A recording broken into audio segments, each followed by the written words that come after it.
first reader will be Miss Angie McGinnis. She didn't do a fancy bio. She told me a couple things. She's a mom, a business owner, and Greg's landlord. So she kept it really short. So let's welcome Angie McGinnis.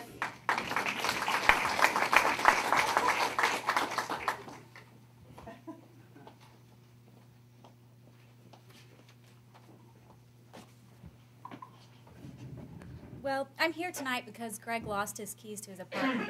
So he hassled me to get back in school, and I'm really grateful that he did. The first poem I'm going to read is entitled Widow. This new title I've carried into the dressing room multiple times, but it never seems to fit. A wet body glove I can't coerce above my knees. Just the whisper of the word makes me shudder.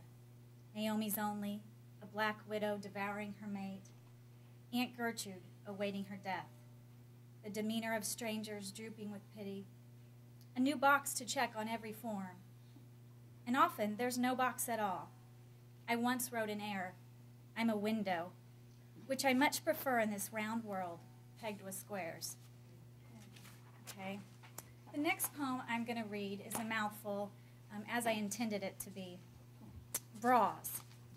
The bolder brown or purple polka dots, underwear white or silky zebra stripes, granny gray or some lacy leopard pops. You cover shirt stretchers and frost detectors. You train a growing girl who hasn't a clue what to do with these lung protectors. You offer support, whether real or fake, strapless, backless, convertible, crisscross, apples that toss, milky shakes, and cupquakes. You lift us, pointing the right direction, to hide our ripened raspberry ripples. Pepperoni to bologna, your protection. You're a dry nurse to milky, dripping twins, so stretched like tube socks swinging with oranges. You soak our sweat when we go to the gym. A half cup, full cup, cupless, hold your fill, from cherry tomatoes to sweet honeydew. You make the Himalayas out of ant hills.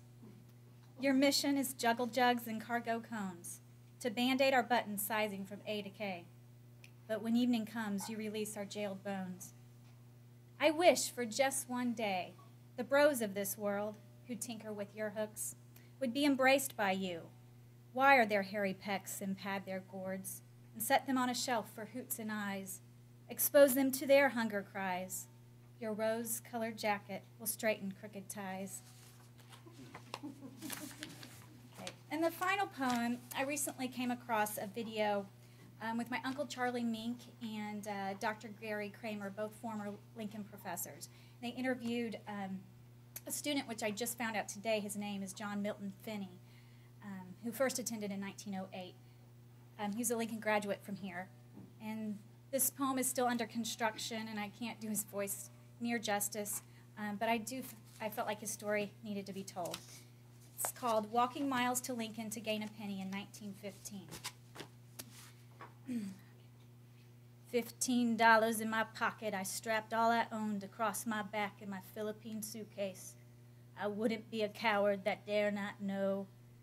I found a map and trailed the locomotive route through Washington, D.C. My load too heavy to bear, I checked in my luggage to meet me in Missouri. Up mountains the wind whispered in my open ears. The sun beat me and rain washed my misery. Thirsty for a bottle of pop, I sip from ravines. In St. Louis, my agile feet tight-roped bridge beams. I held my breath as the current twirled the streams. Nothing could come between me and my dreams. Guidance from strangers along the wavy land planted my tired soles at the foothill.